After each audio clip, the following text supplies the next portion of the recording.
tudo bom? Como é que vocês estão? Vamos lá? Vamos dar continuidade ao estudo do Estatuto da Criança e do Adolescente? Meus queridos, ainda dentro da parte estrutural, antes de nós iniciarmos o estudo sobre os atos infracionais, sobre as medidas protetivas e sobre as medidas socioeducativas, nós vamos iniciar nosso estudo na aula de hoje sobre o Conselho Tutelar. Então, ele está regido ali do artigo 131 ao 140 e eu estruturei para vocês aqui no material, nos slides, aqueles apontamentos mais importantes sobre esses artigos. Lembrando que na prova de vocês será cobrada letra de lei. Por isso, a necessidade e a importância de manusear o código, de manusear a lei do ECA, de grifar esses artigos que contêm esses apontamentos que eu coloco aqui no esqueminha, porque eles serão de fundamental importância para a aprovação de vocês. Então, veja, meus queridos, que o Conselho Tutelar, ele, na verdade, é um órgão autônomo e permanente, não jurisdicional, ou seja, o juiz de direito, ele não participa do Conselho Tutelar, por isso a nomenclatura não jurisdicional, encarregado pela sociedade de zelar pelo acolhimento dos direitos das crianças e dos adolescentes. Então veja que na aula passada nós estudamos sobre alguns conselhos estaduais, que não são a mesma coisa que os conselhos tutelares. Nós só temos conselhos tutelares no âmbito estadual, então no âmbito dos estados-membros. A composição dele, pessoal, ela é formada da seguinte forma: 5 conselheiros, mandato de 4 anos, permitida uma recondução, mas para essa recondução, pessoal, eu vou precisar me submeter ainda a um novo processo de escolha. Então, eu vou me candidatar novamente, embora eu já seja conselheira tutelar, para que eu possa ter a recondução ao meu mandato. Os conselheiros, eles devem ter acima de 21 anos, eles devem residir no município, na localidade, e deve haver uma comprovada idoneidade moral. Ok? Então veja que nós temos, dentro do Conselho Nacional de Justiça, que é um órgão administrativo que está vinculado ao Poder Judiciário, uma resolução que determina, inclusive, que em cada município, a cada 100 mil habitantes, deve-se constituir um conselho tutelar. Então basta que nós imaginemos aquelas cidades que possuem mais de 100 mil habitantes. Pensem se pudesse haver apenas um conselho tutelar para lidar com todos os problemas vinculados às crianças e aos adolescentes daquele município, com 500 mil de pessoas, com mais de 1 milhão de pessoas. Então veja que essa resolução do Conselho Nacional de Justiça, ela estabelece a necessidade de a cada 100 mil habitantes nós termos ao menos um conselho tutelar, ok? Veja, inclusive, que essa disposição ela não está no Estatuto da Criança e Adolescente. Repito, é uma resolução do Conselho Nacional de Justiça, tá? A cada 100 mil habitantes, obrigatoriamente um conselho tutelar. Por isso que em alguns municípios, grandes municípios, nós temos vários conselhos tutelares, justamente em obediência a essa disposição administrativa que foi editada pelo Conselho Nacional de Justiça. Como funciona então, pessoal, as atribuições desse conselho tutelar? Então, os conselheiros, eles devem fornecer um atendimento básico, eles podem requisitar serviços e certidões no tocante à criança e ao adolescente. Então veja, requisitar é exigir, não é um pedido. Então quando o conselho, por exemplo, ele requisita de uma escola o atestado escolar, né, sobre as notas daquela criança ou daquele adolescente, a diretora da escola, ela obrigatoriamente deve fornecer a informação que foi requisitada pelo Conselho Tutelar. Então veja que a requisição, ela é uma medida determinativa, não se cuida de um pedido, ok? E aqui também nós temos, né, a atribuição de representar diante da violação de direitos. Então,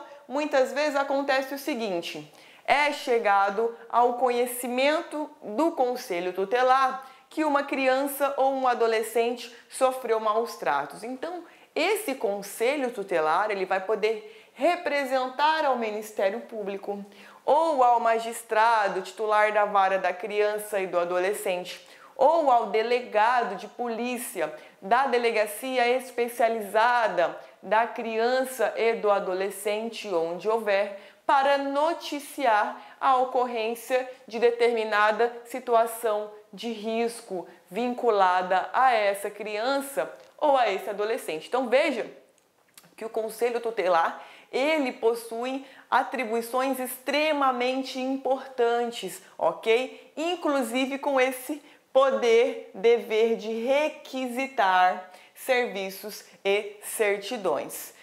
Com relação ao Conselho Tutelar, ele cuida muito do eventual cumprimento ou não das medidas protetivas, ou aliás, medidas de proteção à criança e ao adolescente. Então vejam vocês que essas medidas de proteção, elas estão estabelecidas entre o artigo 98 e o artigo 102 do Estatuto da Criança e do Adolescente. Então, o que nós temos que entender, né, sobre as medidas de proteção com relação à criança e ao adolescente? Primeira coisa, situação de risco. O que é uma criança em situação de risco ou o que é um adolescente em uma situação de risco? Cuidam-se de direitos ameaçados ou violados. Então, sempre que uma criança ou adolescente tiverem direitos ameaçados ou violados, elas vão se encontrar em uma situação de risco. Essa situação de risco, ela vai o quê? Ela vai abalizar a adoção de medida protetiva com relação àquela criança ou àquele adolescente que está com aquele direito ali violado, tá? Outro detalhe, a aplicação das medidas de proteção, elas podem ser dadas de forma cumulativa ou de forma isolada, substituível a qualquer tempo. Então veja, constatamos a situação de risco, vamos cumular determinadas medidas de proteção. Veja que essas medidas protetivas, a qualquer momento, elas poderão ser revogadas. De repente você tem, por exemplo, um afastamento temporário da criança ou do adolescente do convívio, familiar, mas pelo decurso do tempo e diante da aceitação da família, em aparar as arestas no tocante ao convívio com essa criança ou com esse adolescente, essa medida ela não vai mais se fazer necessária. Então veja que sempre que for cessado o motivo que deu causa à adoção da medida protetiva, ele poderá ser revogado. Do mesmo modo, muitas vezes a gente pode ter uma medida protetiva que não vai ser eficaz para proteger determinado direito da criança e do adolescente. Então, nesse caso, do mesmo modo, essa medida ela vai poder ser substituída, ok? Outro detalhe também com relação às medidas de proteção é que elas devem atender às necessidades pedagógicas e fortalecimentos dos vínculos familiares e dos vínculos comunitários. Então, eu não sei se vocês se recordam, nas aulas anteriores, nós estudamos que a prioridade, sempre é a manutenção da família originária, seja ela uma família extensa ou ampliada, né, seja ela família natural. Então, primeiro a gente tenta manter o núcleo da família natural. Não deu certo? Extensa ou ampliada. Não deu certo? Terceiros que convivam e que mantenham laços de afinidade e afetividade com essa criança ou com esse adolescente. Não deu certo, aí nós temos aqueles programas de acolhimento familiar. E se não der certo, aí então nós temos o acolhimento institucional. Então veja que dentro dessa gradação, a manutenção do núcleo familiar é sempre a prioridade. Então veja que essa medida de proteção, ao mesmo tempo, ela vai ter que ter um caráter pedagógico.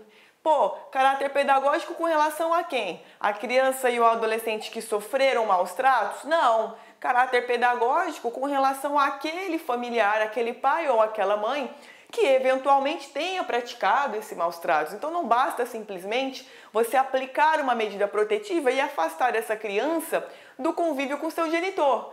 Deve haver o quê? A implementação de um trabalho de conscientização naquele seio familiar, justamente para que os pais ou responsável se adaptem naquele convívio, de modo que aquele núcleo familiar ele consiga ser consolidado, ele permaneça intacto. Então veja que a medida protetiva ela vai atender a medida pedagógica, né, o viés pedagógico com relação aos pais ou responsáveis, e também vai ter que primar pelo fortalecimento do vínculo familiar. Então veja, não é uma sanção você aplicar uma medida protetiva, não é uma punição para a família ou para a criança e o adolescente aplicar a medida protetiva. Num primeiro momento a gente tenta afastar e estabilizar a situação de risco, mas dentro desse contexto vamos tentar fazer o quê? Atender o caráter pedagógico, no sentido de instruir e de capacitar esses genitores ou esse responsável legal a lidar com aquela determinada situação que deu ensejo à violação do direito da criança ou do adolescente, e vamos primar pela manutenção do núcleo familiar, ok? Então veja que essas são as diretrizes, né, no tocante as medidas de proteção com relação à criança e ao adolescente. Então nós temos sempre que identificar o que, pessoal? Situação de risco. Identifiquei situação de risco? Aí beleza, vamos passar para as medidas de proteção, ok? Na sequência nós temos então aquelas principais medidas de proteção que estão entre os artigos que eu acabei de mencionar para vocês. Então eu elenquei aqui aquelas medidas de proteção em espécie que possuem uma incidência de cobrança de provas maior. Então olha lá. A primeira delas, encaminhamento aos pais ou responsável mediante termo de responsabilidade. Então, suponhamos que eventualmente uma criança, aliás, um adolescente, ele tenha fugido da escola. Então ele pula a mureta de forma reiterada, já foi advertido pelo diretor. O diretor da escola, né, não conseguiu um contato com os pais. O que o diretor ele fez? Comunicou, né, ao conselho tutelar. Constatou-se uma situação de risco? De certa forma, sim, porque na medida que o adolescente ele está na via pública no horário da escola, ele pode sofrer algum tipo de violação a algum direito sem que sequer os pais ou os responsáveis eles tenham conhecimento. Então, provavelmente esse adolescente que está amotinando, digamos assim, influenciando outros adolescentes para pular o muro em horário de aula, o que vai acontecer? O diretor vai notificar, aliás, vai informar ao conselho tutelar essa ocorrência. Houve uma situação de risco? Houve uma situação de risco. O que o conselho tutelar ele vai fazer? Vai chamar os pais ou responsáveis, vai conversar e vai falar, olha, seu filho ele tem se comportado dessa maneira na escola, de modo que está influenciando outros adolescentes, de modo que está na via pública em horário de aula. Então veja que é necessário comprometimento desse adolescente com relação à frequência regular na escola. Então veja que os pais eles vão ser cientificados dessa situação de risco, que inclusive não foram eles que deram causa, e eles vão assinar um termo de responsabilidade com relação àquele adolescente, no sentido de que, olha, tudo bem, sabemos que o meu filho está com esse comportamento e nós assumimos o compromisso de que ele volte a frequentar as aulas sem que ele deixe o estabelecimento de ensino fora do horário. Então os pais eles vão ser cientificados e essa medida de proteção vai ser o termo de responsabilidade. Então o adolescente é encaminhado aos pais, ele é entregue, digamos assim, aos pais, porque muitas vezes esse adolescente ele é encaminhado pela direção escolar para o conselho tutelar, então o conselho tutelar é cientificado da ocorrência dos fatos e ele busca os pais, então no momento em que ele entrega esse adolescente, serão então os pais cientificados dessa situação e eles vão se comprometer mediante esse termo de responsabilidade, ok? Outras medidas de proteção que nós temos também: orientação, apoio e acompanhamento temporários. Então, o conselho tutelar, a todo momento, ele vai fazer um acompanhamento posterior. Será que esse adolescente, mesmo diante da assinatura, aliás, será que esse adolescente, além dos pais terem se comprometido, ele está frequentando regularmente as aulas? Será que esse adolescente ele está pulando o muro? Será que ele está influenciando os outros estudantes? Então veja que também é medida de proteção um acompanhamento temporário, enquanto houver dúvidas acerca da existência dessa situação de risco, ok? Outras medidas de proteção: matrícula e frequência obrigatória em estabelecimento oficial de ensino fundamental, inclusão em serviços e programas oficiais ou comunitários de proteção, apoio e promoção da família, da criança e do adolescente, requisição de tratamento médico, psicológico ou psiquiátrico em regime hospitalar ou ambulatorial, inclusão em programa oficial ou comunitário de auxílio, orientação e tratamento a alcoólatras e toxicômanos, acolhimento institucional, as últimas das últimas medidas, o acolhimento institucional. Nós vimos na aula anterior que ele é a última solução, Nós vamos tentar ao máximo, dentro do regramento do ECA, manter a estabilidade familiar. Depois nós temos a inclusão em programa de acolhimento familiar e a colocação em família substituta. Essas três últimas aqui, quando que elas vão poder acontecer? Somente diante da decisão judicial. Então veja que para essas três espécies de medida protetiva, somente o magistrado é quem vai poder determinar. Todas as outras que nós estudamos, elas podem ser tomadas pelo conselho tutelar. No entanto, acolhimento institucional, acolhimento familiar e colocação em família substituta, somente diante da autorização do juiz, ok? Então veja que além dessas, todas as outras, o conselho tutelar ele vai, sem a necessidade de autorização, poder tomar, tá? Então veja que essas são as medidas de proteção com relação à criança e com relação ao adolescente.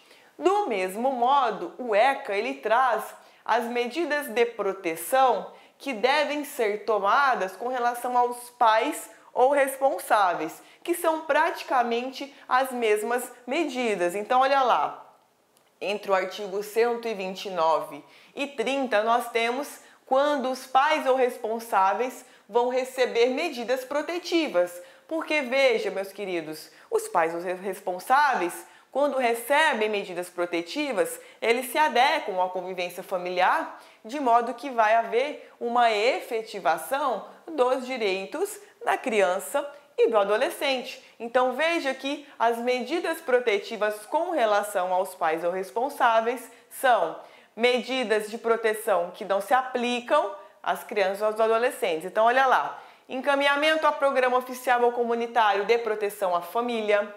Inclusão em programa oficial, me perdoem aqui pelo erro, oficial ou comunitário de auxílio, orientação e tratamento a alcoólatras e toxicômanos. Encaminhamento a tratamento psicológico ou psiquiátrico. Obrigação de matricular o filho ou pupilo e acompanhar sua frequência e aproveitamento escolar. Encaminhamento a cursos ou programas de orientação. Obrigação de encaminhar a criança ou adolescente a tratamento especializado. Advertência, perda da guarda, destituição da tutela, suspensão ou destituição do poder familiar. Então veja, meus queridos, que também nessas hipóteses aqui eu preciso do juiz.